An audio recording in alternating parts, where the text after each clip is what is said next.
Los demás toman la palabra de Dios, puede buscar su Biblia en 2 de Corintios capítulo 12 o leer su boletín.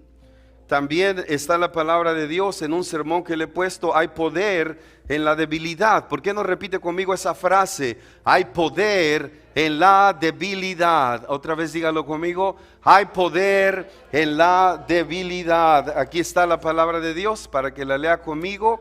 He estado desarrollando esta serie que así se llama, Poder en la Debilidad, y llegamos prácticamente al último sermón de esta serie, que precisamente se llama de la misma manera: hay poder en la debilidad, en 2 de Corintios capítulo 12 versículos del 1 al 10. Este es el corazón de la carta de Pablo. Esta es la razón de ser, de por qué Pablo escribe esta carta tan importante a la iglesia que se encuentra en Corinto. Así es que vamos a leer juntos la palabra de Dios, puestos de pie en reverencia a la palabra de Dios, y se lee la palabra en el nombre del Padre, del Hijo y del Espíritu Santo. Amén. Diga conmigo: me es preciso gloriarme, aunque no es provechoso. Sin embargo, recurriré a las visiones y revelaciones del Señor. Conozco a un hombre en Cristo que hace 14 años, si en el cuerpo no lo sé, si fuera del cuerpo no lo sé, Dios lo sabe, fue arrebatado hasta el tercer cielo. Y sé respecto a este hombre, si en el cuerpo o fuera del cuerpo no lo sé, Dios lo sabe, que fue arrebatado al paraíso, donde escuchó cosas inefables que al hombre no le es permitido expresar. De aquel hombre me gloriaré, pero de mí mismo no me gloriaré, sino en mis debilidades. Porque si acaso quisiera gloriarme, no sería yo insensato, pues diría la verdad.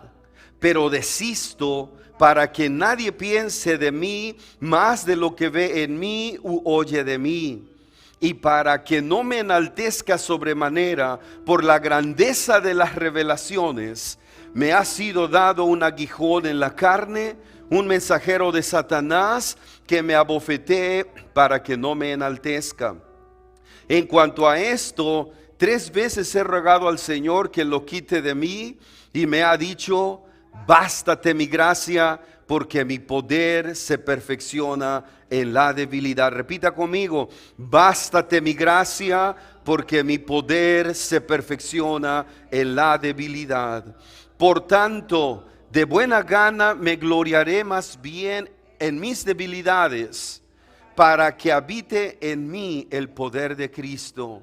Por eso me complazco en las debilidades, afrentas, necesidades, persecuciones y angustias por la causa de Cristo, porque cuando soy débil, entonces soy fuerte. Amén. Hay poder en la debilidad. Hay poder en la debilidad. Toma tu asiento, por favor, y quisiera compartirte un poquito de esta historia que hemos estado siguiendo por varias semanas. Es Pablo el que está hablando, y en el capítulo anterior, en el capítulo 11 de 2 de Corintios, Pablo pone de manifiesto que hay un grupo de personas que se hacen llamar, o que él mismo los llama, los superapóstoles.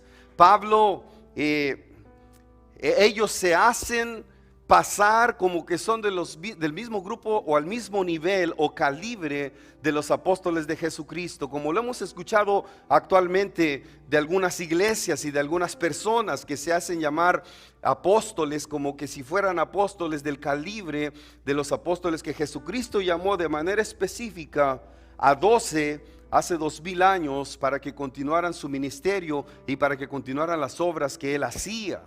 Pero estos superapóstoles entre comillas, porque realmente son falsos apóstoles, son personas que se jactaban de sus grandes logros, que se jactaban de sus grandes cualidades de ser grandes oradores, que se jactaban de que ellos inclusive tenían ciertas experiencias estáticas o ciertas experiencias sobrenaturales que en aquel tiempo eran muy comunes en la cultura griega.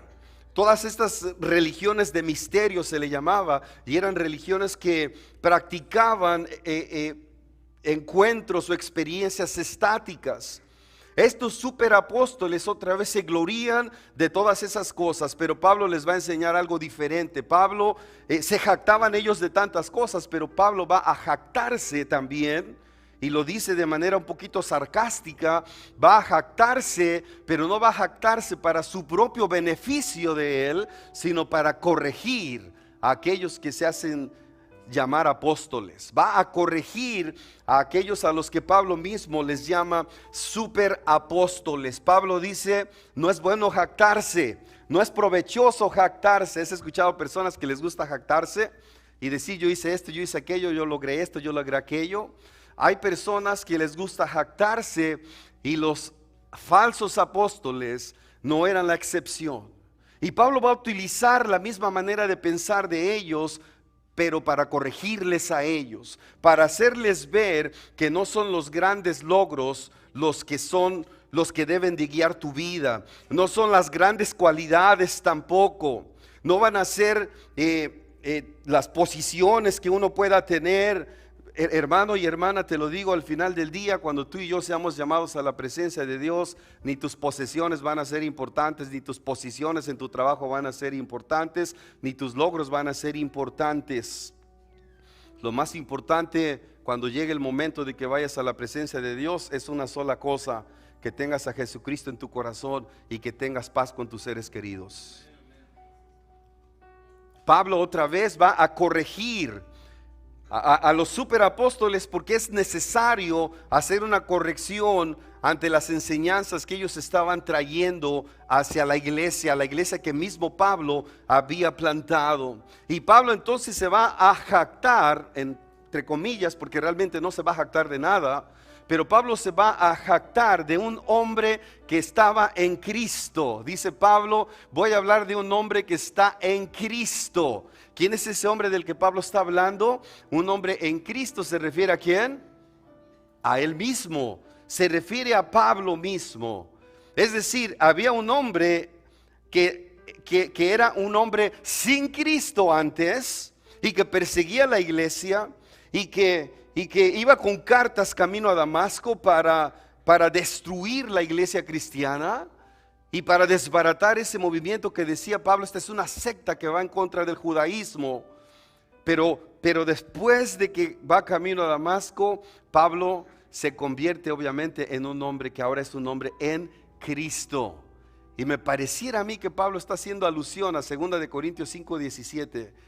Poquito más atrás dice la palabra de Dios: de tal manera que si alguno está en Cristo, nueva criatura es, las cosas viejas pasaron, he aquí todas son hechas nuevas. Solamente un hombre en Cristo o una mujer en Cristo puede entonces experimentar la gracia y el poder de Dios. Puede experimentar cosas muchas veces sobrenaturales.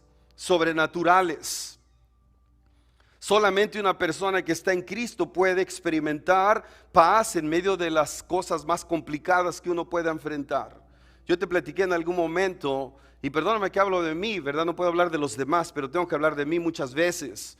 Te compartí algunas veces que cuando mi muchachito Andy, ahora ya mi muchacho de 22 años, le fuimos a operarlo 5 veces a San Antonio, Texas. Fue en un momento en el que no teníamos absolutamente nada, porque habíamos sido presas de un fraude, de un pastor que era un lobo vestido de oveja, y habíamos perdido $270,000 en una inversión que era la inversión de nuestra vida y era el trabajo de nuestra vida.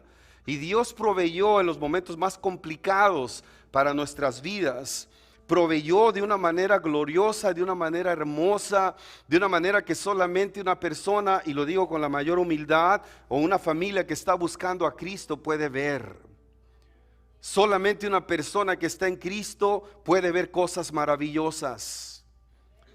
La persona que no está en Cristo puede ver cosas extraordinarias también, pero cosas que van a tocar su propia vanidad y su propia carne. Solamente los hijos de Dios tienen la oportunidad de ver cosas dulces y maravillosas de nuestro Padre Celestial. el Señor proveyó 5 veces sin dinero. ¿Cómo le haces para viajar 5 veces a San Antonio sin dinero? ¿Y cómo le haces para pagar una operación que valía cientos de miles de dólares? ¿Cómo le haces? Porque nuestra aseguranza no cubría esas operaciones. ¿Sabes qué fue lo que me dijo el doctor cuando hablé con él por teléfono? Cuando yo le dije cuánto va a ser por la operación, me dijo el doctor, me dijo Mr. Ortiz, señor Ortiz, me dijo, ni su aseguranza ni usted va a poder pagarme lo que las operaciones cuestan. Es bastante dinero. Y después de eso me dijo lo siguiente, pero siento en mi corazón, el que si usted me dice, doctor, solamente tengo $50 en la cuenta de banco, $50 le recibo. ¿Quién hace eso? Sino solamente la gracia de nuestro Padre Celestial. ¿No es cierto? Cuando hablamos de cosas maravillosas, me refiero a que solamente una persona que está en Cristo puede ver cómo el Señor le toma de la mano en los momentos más difíciles. Pablo dice, yo conozco un hombre que estaba en Cristo, y ese hombre que está en Cristo no es el mismo hombre arrogante que estaba sin Cristo. Es un hombre humilde ahora, y me puedo gloriar en ese hombre. Me puedo gloriar en ese hombre, no me puedo gloriar en mí mismo, porque este hombre hace 14 años, dice él, si en el cuerpo no lo sé, si fuera del cuerpo no lo sé, Dios lo sabe, fue arrebatado hasta el tercer cielo. Pablo va a hablar de cosas súper extraordinarias. 14 años antes de este evento, Pablo estaba en Jerusalén. Cuando Pablo es convertido, que ya habían pasado aproximadamente unos 20 años de que Pablo había sido, o 17 años de que Pablo había sido convertido, Pablo está en Damasco. Y a través de una revelación importante, Pablo va hacia Jerusalén, y estando en Jerusalén aparentemente tiene una experiencia extraordinaria, del mismo calibre que Isaías tuvo, del mismo calibre que Elías tuvo, del mismo calibre que el mismo Jesucristo tuvo cuando fue transfigurado en el monte de la transfiguración. Y Pablo dice hace 14 años, y fue un evento tan impactante que yo no sé si en cuerpo el Señor me llevó hacia el tercer cielo, o si yo no sé si solamente fue mi espíritu el que llevó el Señor al cielo. Pero cuando yo fui al cielo, el Señor me llevó, fíjate bien lo que te voy a decir, a un lugar muy especial del cielo. ¿Sabes cómo se llama ese lugar especial del cielo? Me llamó al paraíso. Como que hay un lugar, como que está todo el cielo en general. Paraíso significa como parque o jardín, eso es lo que significa paraíso. Y como que dentro del cielo, el Señor llevó a este hombre y lo llevó a un lugar muy especial llamado paraíso. ¿Qué le dijo al delincuente que estaba en la cruz del Calvario? Desde hoy, Señor le dijo, acuérdate de mí cuando venga tu reino. Jesucristo le dijo, en verdad te digo que desde hoy, no de aquí a 20 años, no cuando sea el día de la resurrección, sino que desde hoy mismo estarás ¿dónde? En el paraíso, en ese jardín hermoso. ¿Puedes imaginarte el jardín del Edén cómo era? Un jardín perfecto, hermoso. Yo no sé cómo, pero Eva platicaba con los animales. Platicó con uno que era el peor de todos, que era la serpiente, desafortunadamente, ¿no? Pero Pablo fue llevado a un lugar muy especial, que es una parte especial del cielo que se llama paraíso. Es el lugar en el que la cultura judía, la religión judía y la religión cristiana creemos que vamos en el momento que cerramos nuestros ojos aquí en la tierra y los abrimos allá en el cielo. ¿Puedes creerlo? Me preguntan algunos de mis pacientes que están ya en sus últimos momentos de vida. Cuando son cristianos les digo lo siguiente. Me preguntan cómo es el proceso cuando uno muere. Y lo único que les puedo decir es que lo único que yo sé es que el cristianismo cree, yo creo también, que la manera de que sucede la muerte para un hijo o una hija de Dios es que cierras los ojos en este cielo, cierras los ojos en este lugar y los abres en la presencia de Dios, en un abrir y cerrar de ojos. En un abrir y cerrar de ojos. ¿Hacia dónde van los que murieron en Cristo? A este lugar hermoso llamado ¿cómo? Paraíso. Y dice Pablo, ahí vi cosas que no le son permitidas a un hombre decir. En otras palabras, ningún hombre las puede decir. ¿Por qué? Porque ningún hombre ha estado allí. ¿No es cierto? Ningún hombre ha estado allí. Y Pablo dice, yo no sé cómo fue esto. Lo único que sé es que hace 14 años yo fui llevado a un lugar que se llama el tercer cielo. El tercer cielo. Y luego dice Pablo, yo solo sé que fui arrebatado al paraíso, donde escuché, o donde ese hombre más bien escuchó cosas inefables que al hombre no le es permitido expresar. De aquel hombre me voy a gloriar. ¿Qué cosas maravillosas miró Pablo entonces? No lo dice él directamente. Lo único que sabemos es que el paraíso es un lugar hermoso, donde no hay enfermedad, donde hay gozo, donde hay paz. Apocalipsis nos habla un poquito de eso. Isaías nos habla de esas cosas maravillosas. Éxodo nos habla un poquito de esas cosas.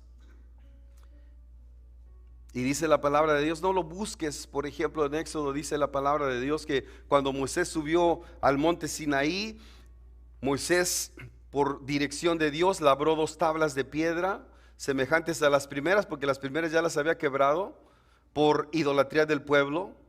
Y dice la escritura que muy de mañana subió al monte Sinaí, como se lo había ordenado el Señor. Y mira qué cosa maravillosa vio Moisés. El Señor descendió en la nube y se puso junto a Moisés. ¿Te lo puedes imaginar? Está en el monte Sinaí y el Señor se acerca en una nube y tiene diálogo directo con el Señor. ¿Te lo puedes imaginar? Qué momento tan hermoso debió de haber sido ese. Dice la escritura que Moisés bajó con el rostro lleno de luz, brillante, porque había estado ante la luz inefable de la presencia de nuestro Dios. Pasando por ahí el Señor cerca de Moisés, después de haber visto la gloria de Dios, después de haber visto la presencia maravillosa de Dios, Moisés pudo declarar ante ese encuentro maravilloso con Dios, Moisés pudo declarar: el Señor, Dios clemente y compasivo, lento para la ira y grande en amor y fidelidad. Fíjate bien lo que dice, que mantiene su amor hasta 1000 generaciones. Al que no le gustaba por ahí oír 1000 generaciones, hasta 1000 generaciones, dice la palabra de Dios, que mantiene su amor hasta 1000 generaciones después, y que perdona la iniquidad, la rebelión y el pecado, pero que no deja sin castigo al culpable, sino que castiga la maldad de los padres en los hijos y en los nietos hasta la 3ª y 4ª generación. Mira, la ira de Dios dura hasta la 4ª generación, pero el amor de Dios dura ¿hasta cuánto? Hasta 1000 generaciones. Te comparto una cosa que tal vez no me creas, y no me lo creas, ¿ok? Porque esto no lo dice la Biblia, no lo dice la Biblia.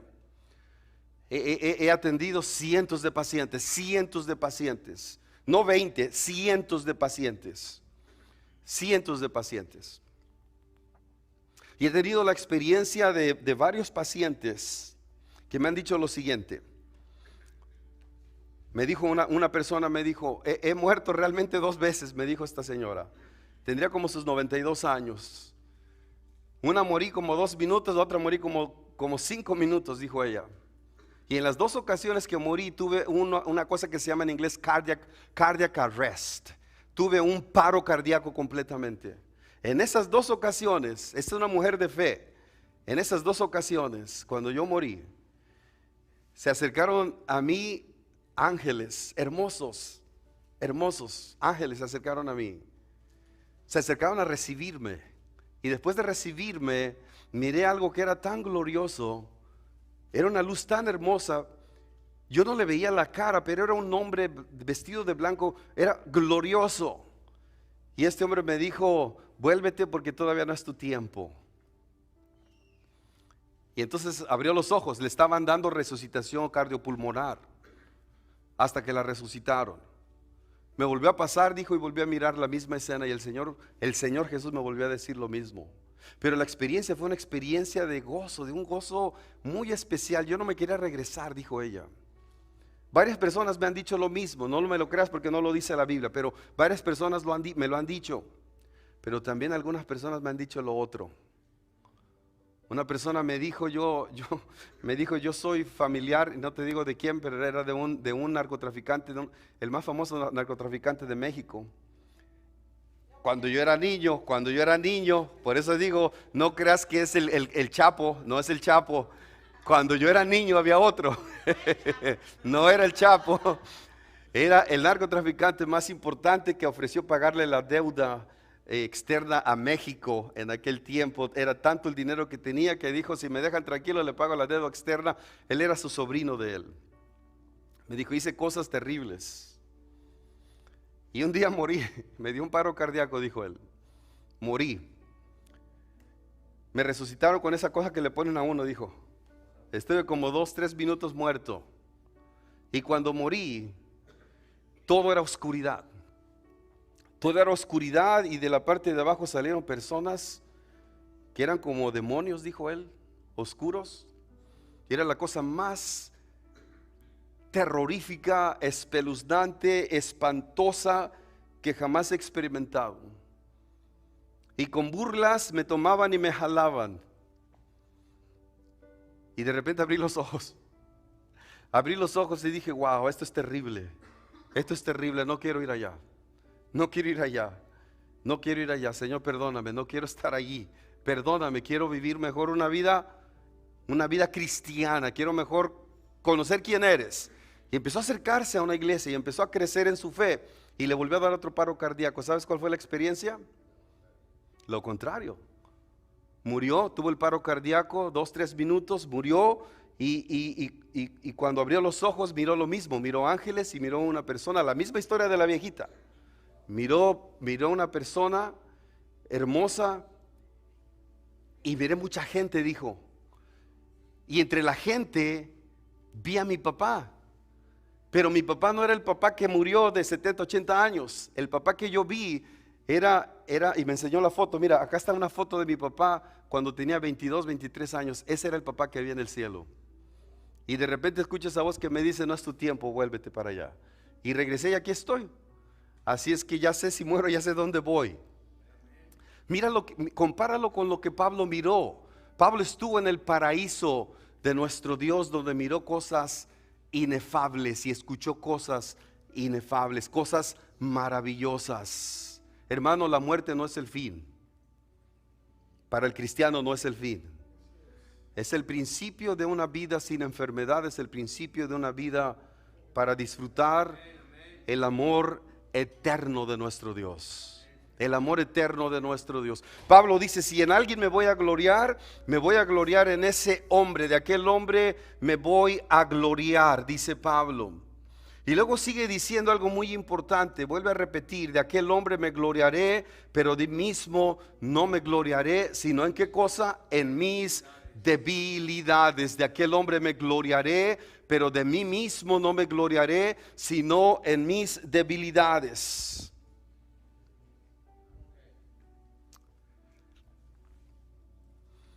Yo sé que tú has hecho cosas muy importantes en tu vida. Pablo hizo cosas muy importantes en su vida. Y Pablo marca una diferencia entre las cosas importantes que él hecho. Marca una diferencia entre el quién él era antes de Cristo y quién es hoy en Cristo. Pablo tiene mucho de qué gloriarse humanamente, ¿sí o no? Aproximadamente 3 doctorados a la edad de 24 años en comparación con los doctorados de hoy. Aproximadamente 3 doctorados del calibre de los doctorados de hoy, pero él tenía 3. Hebreo de hebreos, miembro del Sanedrín, de la tribu de Benjamín, circuncidado al 8º día como marca la escritura. Pablo lo dice en Filipenses, en cuanto a la ley, intachable. No he quebrantado la ley en lo absoluto, dice Pablo. Era un hombre con autoridad, era un hombre con poder, era un hombre que podía gloriarse ante tantos logros. Pero Pablo dice, me puedo gloriar de aquel hombre que estuvo en el paraíso, pero de mí mismo no me gloriaré, sino en qué cosa, en mis debilidades. ¿Sabes de qué estaba hablando Pablo? Pablo está hablando en el capítulo 11 que Pablo estaba siendo perseguido, golpeado, a punto de morir. Pablo está diciendo, había estado enfermo. Pablo había tenido bastantes crisis. Y Pablo dice, no me voy a gloriar, me puedo gloriar de esa experiencia, pero prefiero mejor gloriarme en qué cosa, en mis debilidades. El capítulo anterior, el capítulo 11, dice que estaba siendo perseguido por un rey Areta. Y este rey, interesantemente, es un rey que pertenece al reino de Nabatea. ¿Qué está en Nabatea? Dos cosas: el monte Nebo, donde Moisés subió y pudo mirar la tierra prometida, y también está un lugar que se llama Petra. Aparentemente Pablo llegó hasta allá seguramente, porque ¿qué andaba haciendo este rey de Petra persiguiendo a Pablo aquí en el capítulo 11 de Segunda de Corintios? Y dice, y fue tan vergonzoso para mí que me metieron en una canasta, dice Pablo, si tú lees capítulo 11, me metieron en una canasta para bajarme, para esconderme de la persecución. En esas cosas sí me voy a gloriar, dice Pablo. En eso sí me voy a gloriar. En mis debilidades. Pero la palabra debilidad significa también enfermedades. Yo estoy lidiando con algunas enfermedades. Yo sé que algunos de ustedes también están lidiando con algunas enfermedades. Pablo dice, no solamente me voy a gloriar de mis debilidades humanas, pero me voy a gloriar en mis enfermedades. Y si tú tienes una enfermedad, por favor piensa lo que Pablo está diciendo, por favor. De aquel hombre sí me gloriaré, pero me gloriaré más bien, dice Pablo, de mis debilidades. Y para que no me gloríe, dice Pablo, se me ha dado un aguijón en la carne, un mensajero de Satanás que me abofetee para que no me enaltezca. Puesto que me quiero enfocar en mis debilidades, pero a veces el mismo Pablo dice, pero lo que quiero hacer no lo hago, y lo que no quiero hacer, eso es lo que hago. Y por si yo quisiera gloriarme, el Señor me dio un regalo. Mira qué regalo tan extraño, porque este es un regalo de Dios. ¿Qué regalo le dio Dios? Me ha sido dado un aguijón en la carne. Una espina, dicen algunos, otros dicen, no era una espina. No, era una estaca como la que le clavas a los vampiros. No hay vampiros, ¿verdad? Pero digo, una estaca. Me ha dado una estaca que se me encaja en el corazón, que se me encaja en el cuerpo. ¿Para qué? Esta estaca me abofetea. ¿Para qué cosa? Para que no me enaltezca. Porque ya lo dijo al principio, no hay ningún provecho en enaltecerme. De nada le sirve a nadie llenarse de orgullo y decir yo he logrado esto, yo he logrado aquello. De nada le sirve. Pero dice Pablo, se me dio un regalo, y es un regalo muy extraño, se me dio algo. Se le dio un mensajero de Satanás, que algunos creen, algunos estudiosos creen, que ese mensajero de Satanás no es otra cosa más que los mismos superapóstoles que se la pasaban criticándolo, que se burlaban de él.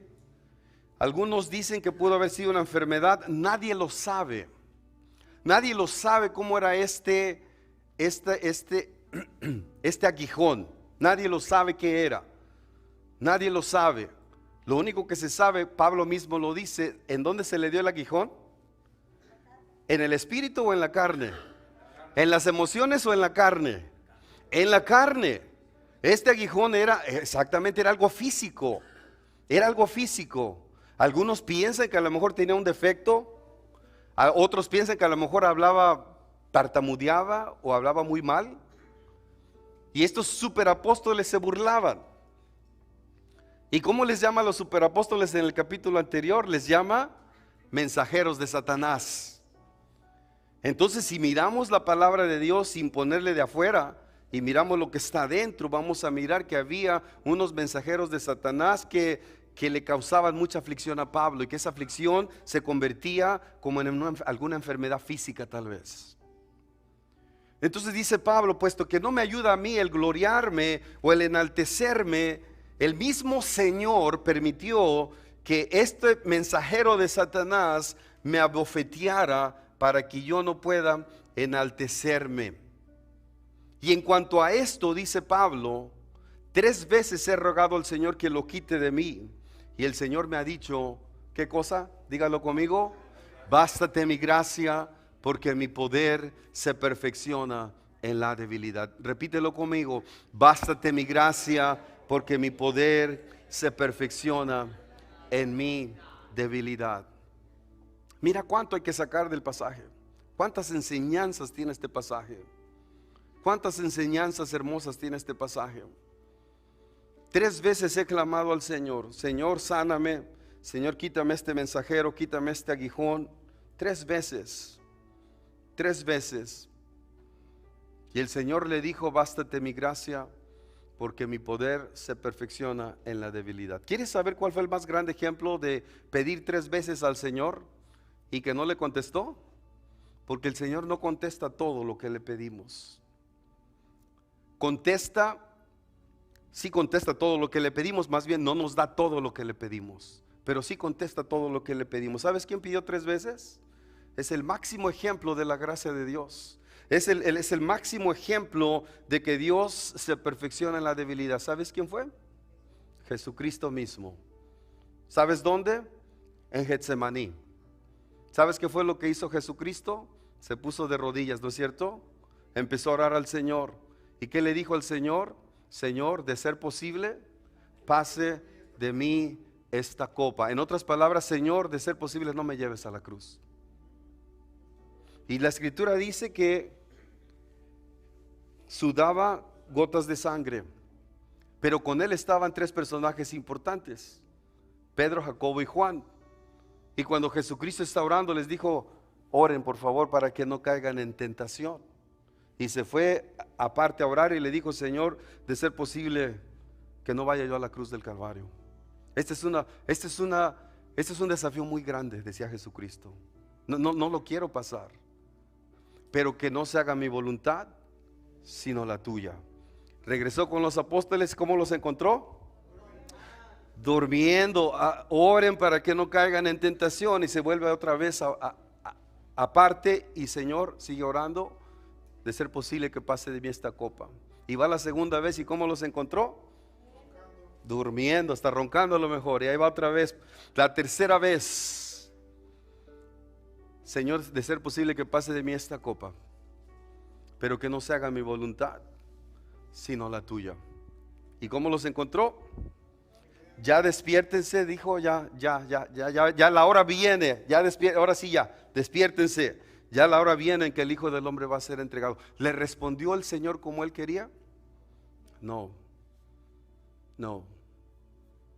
Era necesario que el poder de Dios se perfeccionara en la debilidad que Jesucristo estaba pasando. Y el máximo ejemplo de la gracia de Dios es la cruz de Jesucristo. Fue a la cruz del Calvario, y el poder de Dios se glorificó de tal manera que aquí estamos. ¿No es cierto? El templo, ¿cómo se llama? El velo del templo, muchas gracias, se partió en 2. Y la escritura dice que muchas personas que habían muerto resucitaron solamente por el evento de la cruz del Calvario, simbolizando que tú y yo un día resucitaremos también. Y un día tú y yo cerraremos nuestros ojos y estaremos ¿en dónde? En el paraíso de Dios, en ese lugar hermoso, donde estaremos disfrutando de la presencia de Dios. Pero el poder se perfecciona en los momentos más difíciles de la vida. El poder de Dios se perfecciona, lo quiero repetir, en los momentos más difíciles de nuestra vida.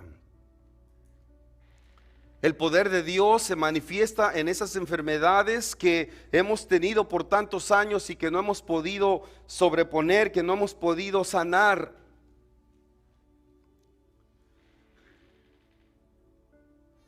Y la gracia de Dios No necesariamente implica que te va a dar la sanidad. La gracia de Dios, lo que te está diciendo, lo que nos está diciendo la palabra de Dios, es que el Señor te va a dar el poder para seguir adelante. La promesa no es quitar tu debilidad, sino la de darnos su gracia, que es suficiente en medio de la enfermedad, en medio de la debilidad. La promesa de Dios o la gracia de Dios representa ese poder que Dios te da para seguir adelante. Ya lo dijo David en el Salmo número 23: aunque ande en valle de sombra de muerte, no temeré mal alguno, porque tú estarás conmigo. El Señor no sacó de las tinieblas a David. El Señor caminó con David en medio de las tinieblas para que David siguiera caminando, para que David siguiera hacia adelante. Quiero decirte, iglesia, la gracia del Señor basta. La iglesia del Señor es suficiente. La gracia del Señor nos anima a seguir adelante a pesar de la enfermedad. La gracia de Dios nos ayuda y nos impulsa a seguir adelante aunque ya no tengo fuerzas. Nos anima a seguir adelante. Nos impulsa y seguimos adelante no solamente con fe, pero con paz en el corazón. Yo no sé si usted puede dar gloria a Dios por ello, pero la presencia de Dios, la gracia de Dios, el poder de Dios se mira más claramente cuando nosotros estamos en los momentos más difíciles de nuestra vida. Su gracia es el poder divino que nos sostiene y que nos da fuerzas cuando ya no tenemos más.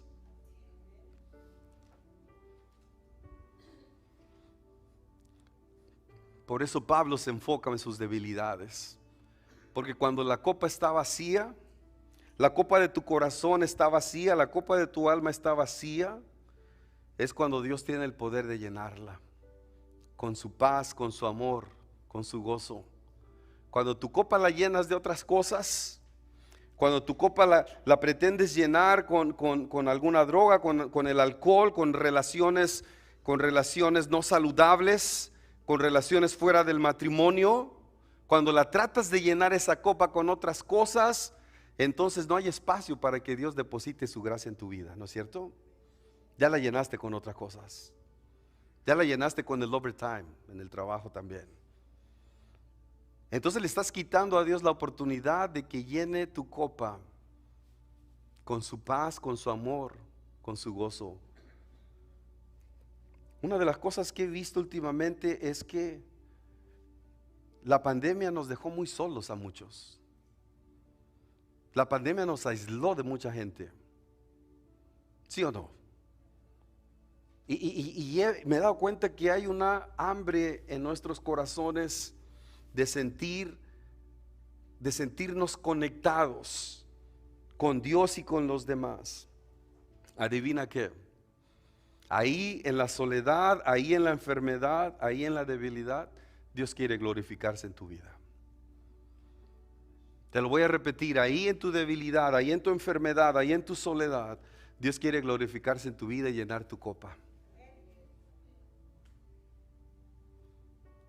Te lo voy a repetir, ahí en tu enfermedad, ahí en tu soledad, ahí en tu debilidad, el Señor quiere llenar tu copa. Él quiere darte paz, Él quiere sostenerte en ese desafío que estás enfrentando. Yo no sé cuál estás enfrentando tú. Yo estoy enfrentando desafíos físicos. Mi presión ha estado muy arriba últimamente. Mi azúcar ha estado también un poquito arriba. Y hay muchas cosas que tengo que hacer, muchos desafíos que tengo que enfrentar. Hay muchas responsabilidades. Y como ser humano me siento bien pequeñito, que no tengo las fuerzas. ¿Y sabes qué? Está bien, está bien. Tengo que aceptar que no las tengo las fuerzas. ¿Sabes para qué? Para que no sea con mi fuerza, sino sea con la fuerza y la gracia de nuestro Padre Celestial. Quiero cerrar, y a ver si mi muchacho nos ayuda con el piano un poquito. Quiero cerrar diciendo que la palabra de Dios nos invita quizás a dos cosas muy especiales en este día. ¿A qué nos invita la palabra de Dios? Hermano, hermana, quizás nos invita a aceptar nuestras debilidades o nuestras enfermedades como un medio de gracia y total dependencia de Dios. Quizás nos está diciendo el Señor algo a través de nuestra debilidad. Quizás el Señor te está diciendo algo a través de tu necesidad. ¿Cuál es tu necesidad? ¿Cuál es tu debilidad? ¿Cuál es tu enfermedad? ¿Cuál es? ¿Cuál es? Porque tal vez el Señor te quiere animar a que aceptes que tienes una debilidad o una enfermedad, porque el Señor va a llenar tu corazón de su gracia y te va a enseñar a depender de Dios. Quizás el Señor quiere llenar tu copa vacía con su poder. Quizás el Señor quiere llenar tu copa vacía. ¿Le dejarás en este día que llene tu copa vacía? ¿Dejarás que llene tu copa vacía con su gracia, con su poder y con su amor? ¿Cuál es tu necesidad? Quisiera animarte a que te pongas de pie y la presentemos delante de Dios en oración, ¿te parece? Y quizá le puedas decir: Señor, llena mi copa vacía, mira mi necesidad, mi enfermedad, la acepto, la acepto. ¿Sabes que había un hombre que se llama Noriyuki Morita? ¿Cuántos conocen a Noriyuki Morita? ¿Alguien lo conoce? Deberían de conocerlo. Noriyuki Morita. ¿Sabes que cuando él nació, a los 2 años, tuvo una enfermedad muy complicada? Una enfermedad de tuberculosis en su espina dorsal. A los 2 años. Y se la pasó por los siguientes 11 años en un hospital. 11 años en un hospital. Hasta que un doctor vino y le hizo una fusión en sus vértebras. Y como adulto que aparentemente nunca iba a caminar, nunca se iba a poder levantar de la cama, este personaje se levantó y como adulto dejó su trabajo en ingeniería para convertirse primero en un comediante, en un actor después, para convertirse en el maestro del Karate Kid, el chaparrito japonés. Y disfrutó tantas cosas en su vida, dice él. Cuando él no podía hacer las cosas, Dios sí pudo. Cuando él sentía que la vida se le iba a pasar en un hospital, Dios sí lo pudo levantar, ¿no es cierto?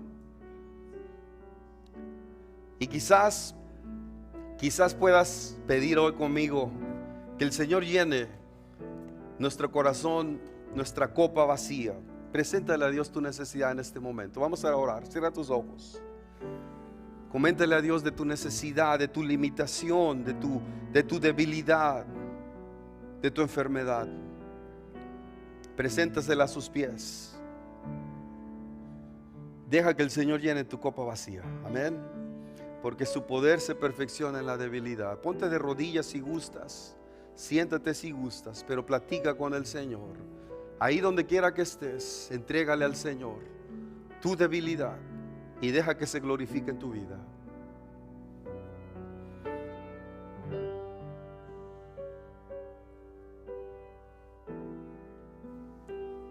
Tal vez quieras rendir tu corazón a Cristo el día de hoy. Y si lo quieres hacer, es la mejor decisión que puedes tomar en tu vida. Quizás la debilidad es una invitación de Dios para que rindas tu corazón a Él. Te animo a que lo hagas en este momento. Ahí en tu corazón le puedes decir junto conmigo: Señor, en este día te entrego mi debilidad, te entrego mi enfermedad, la acepto. Acepto mi debilidad, acepto mi enfermedad, acepto mi necesidad. En este día quiero rendir mi corazón a ti. Toma mi corazón, Jesús. Límpialo de todo pecado. Perdóname por los pecados cometidos. Límpiame de todo pecado. Quita el dolor. Quita la amargura. Quita la tristeza. Quita el resentimiento. Llena mi copa con tu poder y con tu gracia. Tu gracia es suficiente. Con tu gracia basta para seguir adelante. Con tu gracia basta. Dame tu gracia. Dame tu gracia. Dame tu perdón. Dame tu paz. Dame tu paz. En el nombre de Jesucristo te lo pido, Señor. Amén. Y decimos juntos: amén. Amén, amén. Amén, amén. Amén, amén, amén. Amén. Amén.